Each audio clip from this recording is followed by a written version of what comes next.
بسم اللہ الرحمن الرحیم۔ ایاک نعبد و ایاک نستعین۔ یہاں پہ موجود minister higher education, secretary finance, secretary higher education, secretary I T سے منسلک ہمارے یہاں پر ڈپارٹمنٹ کے ذمہ داران، اس کے علاوہ ہمارے باقی ڈپارٹمنٹ جو الائنڈ ہیں وہ ان کے سیکرٹری صاحبان، افسران، اور گوگل سے جو ہمارے کنٹری ہیڈ ہے پاکستان کے، اور ساتھ ساتھ میرے اسٹوڈنٹس، ہمارا فیوچر، سب کو ویلکم اور السلام علیکم۔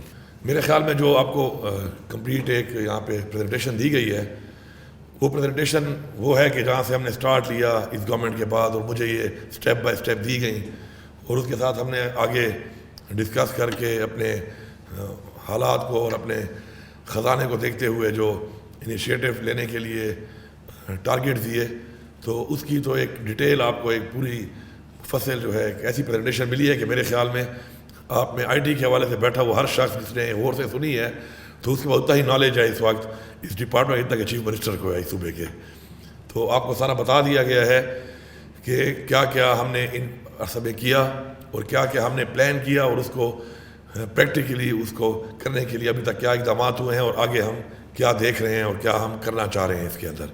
تو اس کے لیے میں آئی ٹی ٹیم کا اور آئی ٹی کے جو ڈپارٹمنٹ ہے ان کا شکر گزار ہوں کہ جو کام کر رہے ہیں جس طریقے سے وہ، اور اس سیکٹر میں کام اس لیے ضروری ہے کہ ہر سیکٹر کا ایک پوٹینشیل ہوتا ہے اور time to time potential change ہوتے ہیں۔ ایک زمانہ تھا کہ پاکستان میں ہر بچہ جسے اسکول میں پوچھا جاتا تھا کہ آپ نے کیا بنایا تو وہ کہتا تھا انجینئر یا ڈاکٹر۔ جو وہاں سے رہ جاتے تھے تو وہ پھر اس کے بعد والے پوٹینشیلس کے اندر اپنے آپ کو ایڈجسٹ کرتے تھے، اور اس پوٹینشیل میں بھی انہوں نے بہت بڑا نام کمایا ہوگا۔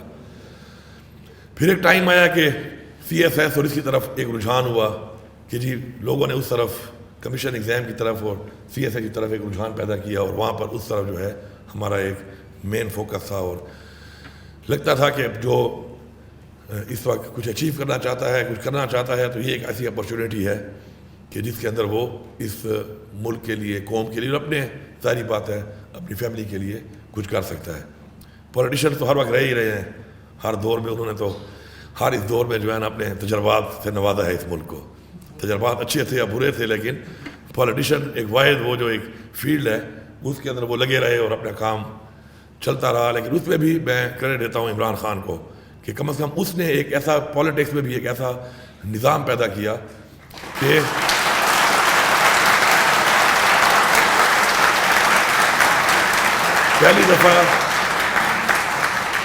پہلی دفعہ ایک ایسی پارٹی بنی اس ملک میں جس نے ان جو خاندانی پولیٹیشین سے اور ایک لیگیسی کے ساتھ آ رہے تھے ان کے علاوہ لوگوں کو موقع دیا، اور عوام کو ایک شعور دیا کہ ووٹ نظریے کی بنیاد پہ کسی کو دے کر، کسی نظریے کی بنیاد پہ ووٹ بچائے کہ خاندانی یا کوئی برادری ازم یا اس پہ ووٹ جو اب تک پڑتا تھا۔ اور اس کے بعد پاکستان میں کی پالیٹکس میں بہتری بھی آئی۔ میں سمجھتا ہوں کہ اس وقت جو سب سے بڑا پوٹینشیل ہے دنیا میں کسی ملک کی اکانومی کو اٹھانے کے لیے اور روزگار کے حوالے سے اپنی اکانومی کو اٹھانے کے لیے، تو وہ آپ کا آئی ٹی سیکٹر ہے، اور دنیا میں یہ اسٹیبلش ہو چکا ہے۔ اب اس کے لیے اپرچونیٹیز جو ہیں وہ بہت لازمی ہیں، اور جب تک وہ اپرچونیٹیز نہیں ملیں گی آپ کو تو اپنی جو اسکل ہے آپ کی اس کو آپ امپروو نہیں کر سکتے۔ اور ضروری نہیں ہے کہ اسکل جو ہے وہ واحد چیز ہے کہ جس بندے میں ہوتی ہے تو کسی ڈائریکشن میں بھی اگر وہ چلا جائے اور اپنے آپ کو ایڈجسٹ کر کے اس پہ ذرا محنت کرے تو اس پہ وہ اس کو ڈیولپ کر لیتا ہے۔ مطلب ہے کہ اسکل کو اگر کدھر بھی آپ لگا لیں اور آپ کے اندر ایک ٹیلنٹ ہو اور آپ فوکس ہو جائیں اس پہ، تو آپ اپنے اس اسکل کو امپروو کر کے اسی فیلڈ میں آپ آگے جا سکتے ہیں۔ ابھی ہم نے اپنے لوگوں کو روزگار دینے کی آئی ٹی کی طرف کیسے کنورٹ کرنا ہے، یہ ایک بہت بڑا چیلنج ہے، اور اس کے لیے ہمیں ایکسپرٹیز چاہیے۔ اور اس کے لیے ماشاءاللہ ابھی ہمارا جو ہری پور میں ہم نے ڈیجیٹل سٹی شروع کیا ہے انشاءاللہ، اور بہت جلد انشاءاللہ اس کے اندر ایک بہت بڑی اپرچونیٹی ملے گی پورے پاکستان میں رہنے والے لوگوں کو، ہمارے یوتھ کو، اسٹوڈنٹس کو۔ ابھی انشاءاللہ ہم پشاور میں جو ہے ایک ڈیجیٹل کمپلیکس پورا کا پورا بنا رہے ہیں جو آپ کو دکھایا گیا ہے، جس میں آئی ٹی پارٹس ہوں گے، اور ایک اس سے بڑے اسکیل کی اپرچونیٹی ہم دیں گے اس سیکٹر کے اندر۔ گوگل کا میں شکر گزار ہوں کہ گوگل جو ہے ابھی وہ جو ہم یہ جو کورس $400 سے لے کے $1000 کا کورس ہے، یہ ہم فری آف کاسٹ کرا کے دے رہے ہیں، اور انشاءاللہ جب گوگل کا سرٹیفکیٹ آپ کو ملے گا تو وہ ایک ریکگنائز سرٹیفکیٹ ہوگا، اور آپ کو کہیں پر بھی یہاں سے بھی، اور اگر آپ باہر جاتے ہیں تو اپرچونیٹی آپ کو ملے گی کہ اس سرٹیفکیٹ کی وجہ سے آپ کو انشاءاللہ موقع ملے گا اپنے آپ کو ایکسپلور کرنے کا اور منوانے کا۔ یہ ضروری ہوتا ہے کہ آپ کو اپرچونٹی ملنی چاہیے. اسی طرح اسکول آف آرٹیفیشل انٹیلیجنس جو ہے اس پہ بھی انشاءاللہ ابھی ہمارے ADP میں ہم کام اس پہ کر رہے ہیں انشاءاللہ. اور ساتھ ساتھ جو اسکول آف ڈیجیٹل گیمز ہے اس کے اوپر بھی ہمارا ADP میں اس پہ بھی ہم کام کر رہے ہیں. لیکن ایک اپرچونٹی ہے, پازیٹیو بھی ہو جاتی ہے, بعض کا نیگیٹو بھی ہو جاتی ہے. تو how you will get the positivity out of everything, یہ آپ پہ ڈیپینڈ کرتا ہے اور یہی آپ نے کرنا ہے اور اسی سے قومیں بنتی ہیں. اب جہاں تک کام ہے گورننس کا, ڈیجیٹائزیشن جو ہے اس میں سب سے امپورٹنٹ چیز ہے جو میں نے نوٹ کیا ہے. آپ اپنی ٹرانسپیرنسی کو بہترین کر سکتے ہیں اگر آپ چلے جائیں ٹورڈز ڈیجیٹائزیشن. کرپشن کے اوپر کنٹرول جس طریقے سے اس سیکٹر کی وجہ سے ہو سکتا ہے کسی چیز سے بھی نہیں ہو سکتا, کیونکہ ایک واسٹ ایک ایریا میں جب کام آپ کر رہے ہوتے ہیں تو اس پہ آپ اس چیز سے آپ کنٹرول کر سکتے ہیں اس کو. ابھی ہیلتھ کارڈ ہمارا ہے, اگر مجھے پتہ ہو اور میرا سارا سسٹم ڈیجیٹائز ہو جائے جو ہم کرنے لگے ہیں تو مجھے پتہ ہوا کہ کس کا کیا علاج ہوا ہے اور کتنا علاج ہوا ہے اور کتنا اس نے پے کیا ہے اور کیا اس نے پے کیا بھی ہے یا وہ علاج ہوا بھی ہے کہ نہیں ہوا.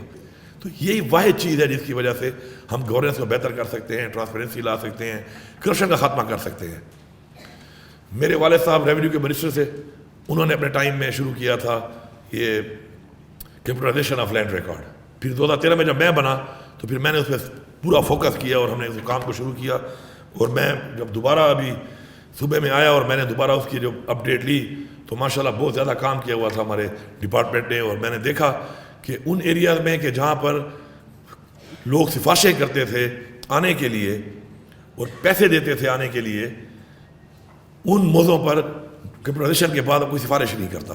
اور سسٹم کے ذریعے ہی آپ ان چیزوں کو روک سکتے ہیں. کسی انسان کے دماغ کو, مائنڈ سیٹ کو چینج کرنا جو ہے وہ بہت مشکل ہے, لیکن سسٹم کے اندر اس کو پابند کرنا, اس دائرے میں لانا اگر آپ لے آتے ہیں پھر بڑا آسان ہے. دیکھتے ہم موٹر وے پہ ہم جاتے ہیں, کیمرے لگے ہوئے ہیں, ہم اوبے کرتے ہیں ٹریفک لاز کو بھی, گن پھینکنے کو بھی, کوئی بھی وائلیشن کو.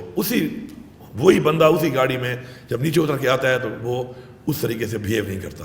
انسان ہے نا, ایک مائنڈ سیٹ ہے اس کا, سسٹم کے ذریعے ٹھیک کرنا ہے. تو میں یہ سمجھتا ہوں کہ ہمیں جو ہے اس کے اوپر پورا فوکس کرنا ہے. میں نے اس ٹائم میں دیکھا کہ IT میں کس نے کام کیا. ان 6 مہینوں میں دیکھ رہا ہوں ہر سیکٹر میں کون کام کر رہا ہے, کیسا کام کر رہا ہے, کس طریقے سے کر رہا ہے. اور میں سمجھتا ہوں کہ عمر فاروق بھائی جو ہیں وہ اس وقت ہمارے صوبے میں واحد آدمی ہے کہ جو اس سیکٹر میں پراپرلی ایسا کام کر رہا ہے کہ جو ہمیں ضرورت ہے. آخر میں صرف اتنا کہوں گا آپ سب کو کہ محنت جو ہے نا اس کا کوئی آلٹرنیٹ نہیں ہے. ایک بات یاد رکھیں آپ, محنت آپ کو کرنی پڑے گی. محنت آپ کریں گے, دنیا میں جو ہے کمپٹیشن ہر آنے والے دن کے ساتھ بہت ٹف ہو رہا ہے. اور شکر ہے ہمارے اندر بہت ٹیلنٹ ہے. ایک بچی تھی عرفہ کریم, اس نے ایسی اس نے پرفارمنس دی IT کے اندر, وہ جلد فوت ہو گئی ہماری بیڈ لک, لیکن اس پورے گاؤں کا نام انہوں نے عرفہ کریم رکھ دیا. پوٹینشیل ہے ہمارے پاس, ٹیلنٹ ہے ہمارے پاس. اب اس میں 2 چیزیں ہیں, ایک ہم نے محنت زیادہ کرنی ہے, وہ آپ کے پارٹ پہ ہے. اپرچونٹی آپ کو ہم نے دینی ہے, یہ ہمارے پارٹ پہ ہے. میں یہ ریکویسٹ کروں گا گوگل سے کہ اگر مزید اس پہ کوئی ہماری انویسٹمنٹ لگتی ہے تو لگ جائے. یہ جو 5000 اب سرٹیفکیٹ گوگل سے کرا کے دے رہے ہیں, ان کو آپ 10,000 کر لیں. We are ready to invest more in that, تاکہ ہمارے زیادہ بچوں اور بچیوں کو موقع ملے اور اس کے اندر وہ آگے بڑھ کے اپنی اکانومی میں بھی اور ہمارے صوبے کی اکانومی میں ایک بہت بڑا کردار ادا کر سکیں. ساتھ ساتھ میری ایک اور ریکویسٹ بھی ہے, اصلاح بہت ضروری ہے. میں اپنی اصلاح نہ کروں اور میں انٹرنیٹ بند کر دوں کہ میرے پہ کوئی تنقید کر رہا ہے, یہ بھی زیادتی ہے. یا سلو ہو جائے انٹرنیٹ, تجربے کرتے ہیں ہم پھر رہے ہیں. اب انشاءاللہ میرا ایک پورٹل جو ہے اگلے ہفتے لانچ ہو جائے گا جس کا نام ہے اختیار عوام کا, جو ہمارا ایک نعرہ ہے اور ساتھ میں اصلاح یا سزا, تاکہ میرے پاس ساری اپڈیٹ آئے, ہر ایک کی اپڈیٹ آئے, میری بھی آئے, میری گورنمنٹ کی آئے, میرے افسران کی آئے, میرے ڈیولپمنٹ کاموں کی آئے, مجھے لوگوں کا فیڈ بیک آئے, جو ہمارے انیشیٹو ہو رہے ہیں ان کا فیڈ بیک آئے, تاکہ اس کے مطابق میں اس کے اوپر کچھ کر سکوں. تو اس کے لیے عوام کو جب مل جائے گا تو عوام سے اپیل ہے کہ پازیٹیو طریقے سے, اپنے ذاتی مسائل میں نہیں کہ میرا کوئی غلط کام کوئی نہیں کرا تو میں شکایتیں کروں, اس سے ہوگا کچھ نہیں. ٹائم ضائع ہوگا, ہمیں تو رپورٹ آ جائے گی, ہم تو فارورڈ کر دیں گے, ہمیں رپورٹ آ جائے گی. لیکن اگر ہم اس کو پازیٹیولی یوز کریں گے تو پھر وہ مسائل, مین مسائل پہ فوکس ہو کے جینین مسئلے اگر آئیں گے تو جینین مسئلے حل ہوں گے. تو میں یہ سمجھتا ہوں کہ اگر میں اس چیز سے آنکھیں بند کروں اور اس چیز سے میں چھپوں کہ جی میرے پہ کوئی تنقید نہ ہو, تو بہتر ہے کہ میں وہ تنقید برداشت کروں یا پھر میں وہ کام نہ کروں اور اس کو برداشت کر کے اپنے اندر اصلاح کروں. اب $300 ملین کا ایک دن کے نیٹ بند ہونے سے نقصان ہوتا ہے صرف پاکستان کو. ایک دن میں یہ نقصان ہوتا ہے انڈسٹری کو اور اس بزنس کو جو آئی ٹی کا یہاں پہ ہو رہا ہے. حالانکہ پاکستان میں آئی ٹی ابھی اتنا بڑا وہ بھی نہیں ہے, اتنے سائز میں بھی نہیں ہے ہمارے پاس. تو $300 ملین اتنی بڑی رقم ہے ایک دن کی. اور ظاہری بات ہے جب یہ سلو ہوتا ہے اور یہ کام نہیں کر رہا ہوتا تو اس سے کتنا نقصان ہوتا ہوگا ہمارے بزنس کو, ہماری کمیونٹی کو, ہمارے ملک کو. کیونکہ پیسہ ڈائریکٹ اور انڈائریکٹ اکانومی آپ کی نہیں ہے, ایک بزنس مین کی نہیں ہے, آخر میں جا کے یہ صوبے کی اور ملک کی اکانومی بنتی ہے, اس کا یہ حصہ بن جاتا ہے. تو اپنی اصلاح ضروری ہے. اپنی اصلاح کر کے ہم لوگوں کو خوش ہونا چاہیے کہ مجھے پتہ چل رہا ہے کہ ہو کیا رہا ہے. پھر میں نہیں کر سکتا, میں نہیں کرتا ہو ایک علیحدہ بات ہے, لیکن مجھے پتہ ہی نہ ہو تو کل کو اگر میری خواہش بھی ہے کہ میں کچھ کر سکوں میں نہیں کر سکوں گا. تو ڈیجیٹائزیشن جو ہے یہ واحد حل ہے. آپ کو بڑی زبردست عاقب بھائی نے بریف دی ہے پوری کی پوری ہماری کہ ہم نے اب تک اس ٹائم میں کتنے اپنے ڈپارٹمنٹس کو ڈیجیٹائز کر دیا ہے, آگے ہم کن کن چیزوں کو کرنے جا رہے ہیں, عوام کو ایز دینے کے لیے ہم کیا کرنے جا رہے ہیں, سسٹم کو ہم کیسے اس طرف انشاءاللہ لے کے جا رہے ہیں, اور آگے جا کے ہم نے اس سسٹم کو مزید کتنے ڈپارٹمنٹس کو کن کن چیزوں کو لے کے جانا ہے. بہرحال ہم نے ایک چیز پہ فوکس کرنا ہے اور وہ ہے ہمارا ملک سب سے پہلے. اس کے بعد اس ملک کے اندر جس کے لیے ہم سب کے آباء و اجداد نے جانی اور مالی قربانیاں دی ہیں, اس ملک کے آئین, اس ملک کا قانون, اس ملک کی بقا, اس ملک کا دفاع, یہ ہمارے پہ فرض ہے. جو آزادی حاصل کرنے کے لیے ہمارے آباء و اجداد نے قربانی دی, اگر اس آزادی کو اسی طریقے سے اسی اسپرٹ کے اندر ہم اپنے بچوں کو کنورٹ نہیں کریں گے تو آزادی صرف یہ نہیں ہے کہ میرا نام ہو کہ میں ایک آزاد ریاست ہوں. آزادی یہ ہے کہ کیا مجھے وہ آزادی حاصل ہے جو ریاست کے آئین کے اندر بتائی گئی ہے ایک شہری کے لیے. اگر میں ملک کے قانون کی اس لیے پاسداری کرتا ہوں کہ ریاست کا شہری ہونے کے ساتھ ساتھ آئین میں ہے کہ میں نے پاسداری کرنی ہے, تو جو ریاست آئین کے اندر مجھے پروٹیکشن دے رہی ہے کیا وہ پروٹیکشن ریاست پورا کر رہی ہے؟ اگر نہیں کر رہی تو ایز اے شہری سوال کرنا بھی حق ہے, اس سوال کے اوپر سٹینڈ لینا بھی حق ہے. ہم نے اپنے بچوں کو وہ کمیاں, وہ محرومیاں جو ہمارے آباء و اجداد نے دیکھی اس ملک کے اندر یا آج ہم دیکھ رہے ہیں, اگر ہم چاہتے ہیں کہ ہمارے بچے نہ دیکھیں تو ہمیں اس کے لیے آگے بڑھ کے اس چیز کے اوپر آواز بھی اٹھانی پڑے گی اور اس کی اصلاح کے لیے ہمیں بات بھی کرنی پڑے گی. اور اگر ہم نے یہ نہ کیا تو ہم اللہ تعالیٰ کے سامنے بھی جواب دیں اس کے, اور اپنی اس نسل کے لیے بھی ہم مجرم ہیں کہ جس نسل جو ہمیں دیکھ رہی ہے اور ہم سے ایکسپیکٹ کر رہی ہے کہ ہم کو یہ کیا کر رہے ہیں. آپ سب کا بہت بہت شکریہ.